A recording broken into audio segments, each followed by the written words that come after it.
Well, now it's a question the government and the Labour Party are still tiptoeing around. Does leaving the EU also mean leaving the single market? Well, the former Shadow Home Secretary and Manchester mayoral hopeful Andy Burnham thinks it should. And he joins me now.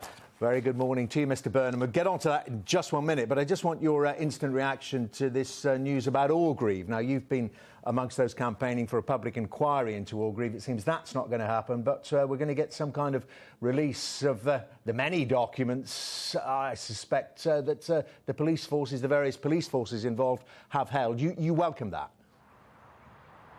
Oh, certainly, and it's credit to Yvette Cooper and the Home Affairs Select Committee who've carried on pressing the Home Secretary. So this is a positive development. I can't see how any government can deny people the truth about what happened. And as I've repeatedly said, Dermot, we won't have the full truth about Hillsborough until we also know what happened 5 years earlier after Orgreave. Because in my view, the same police force used the same tactics. It tried to blame the miners in the same way it would later try to blame the Liverpool supporters.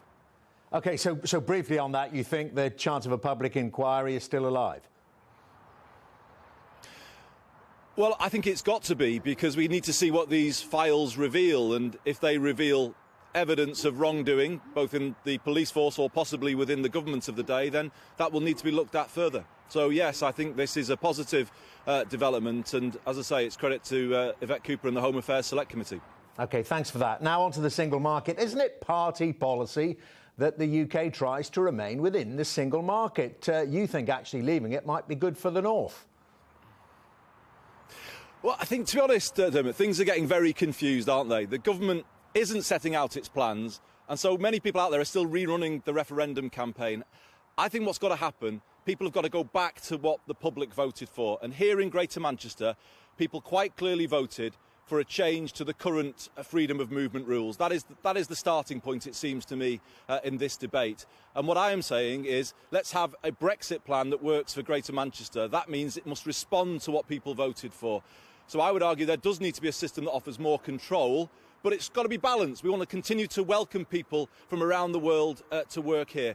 But that's our starting point. The single market can't be our starting point, because that, in the end, here, was not what people voted on. So just what do you have in mind? Because, you know, we've been hearing from Labour for an awful long time now the acceptance of a need for some kind of controls on immigration. Can you be more explicit for us then? Does it involve visas, permits, point system, what?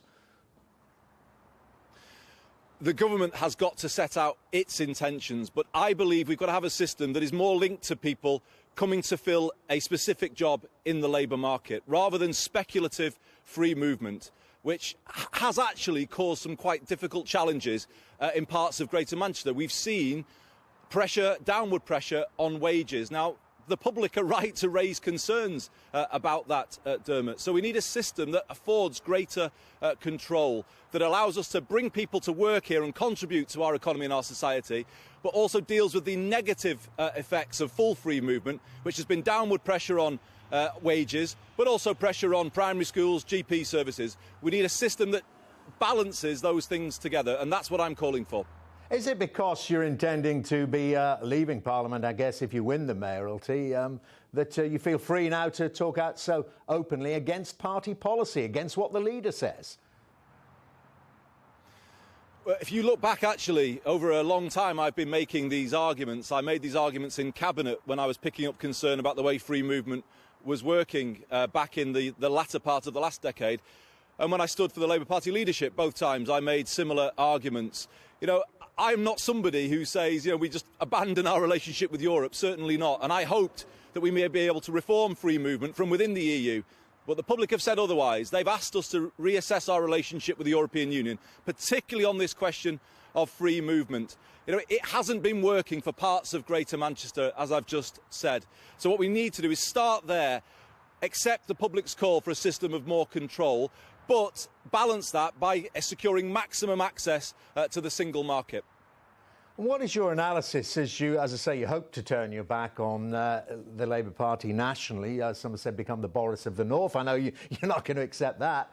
But what do you read into these two by-elections recently in Sleaford and in Richmond, where the Labour Party's been hammered in a massively Remain constituency and then hammered again in one that was overwhelmingly Leave. Do you fear that the party nationally is no longer relevant? No, I don't fear that. Labour has got a huge role to play going forward, standing up for working people, being a party that speaks for fairness. What we've got to do, though, Dermot, is respond to the times we're living through. We are living through, it feels to me like something of a political earthquake, where there is a major backlash going on against our centralised Westminster system of government. Westminster, in my view, has failed large parts of the north of England. You know, it let our traditional industry go without giving us any real help.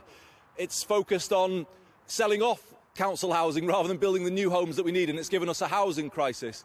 And it's failed to offer hope to young people. Now, people at the referendum were calling for change on all of those things, and they were also saying, you haven't been listening to us about the way free movement is affecting us. So this is a moment of real change, I think, Dermot, where we need to embrace devolution to the English regions, and it to be quite proper for me to argue for what benefits Greater Manchester, and that might be different from what people say at a national level. But it's just because you're a seasoned campaigner, you know what it comes down to on the doorstep, and you will have heard this from the Labour canvassers in Sleaford. They say they were knocking on doorsteps of people who previously voted Labour, and they were saying, are you Remain or Leave? What is party policy? Your canvassers had to say, well, it's more nuanced than that. And people just went, and it seemed, didn't vote for Labour. And as you know from the British Elections Survey, didn't you, that more people now align themselves as a Remainer or a Leaver than they do with political parties. This is a real problem for Labour.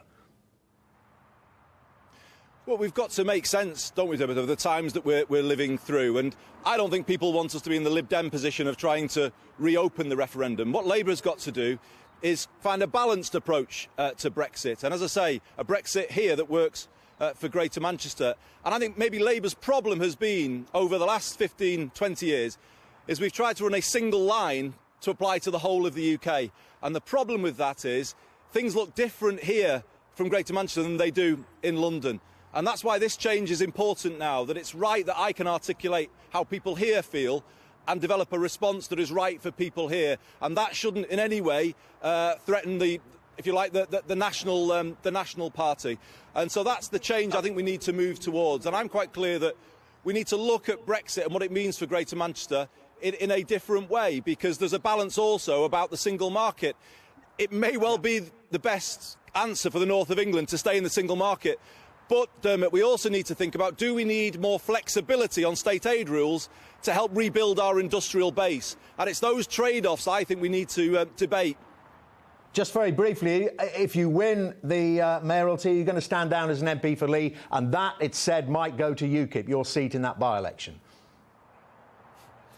Well, that's a lot of assumptions there. There is no I haven't won, and there's no vacancy at the moment. But I do hear that Mr. Nuttall is talking of parachuting himself into this area. Well, to be honest, I think that's part of what is wrong with politics. People don't like the idea that people use seats as a place of convenience for them. You know, they want to see people who come from the area that they represent. But Mr. Nuttall is also an advocate of privatisation in the National Health Service. I look forward to him explaining and justifying those views on the streets of Leigh and in the middle of town. So you are going to stand down? Were I to be successful next year, of course, I wouldn't seek to do two jobs, Dermot. That would not be right. But that is some way in the future. You know, I'm not taking anything for granted.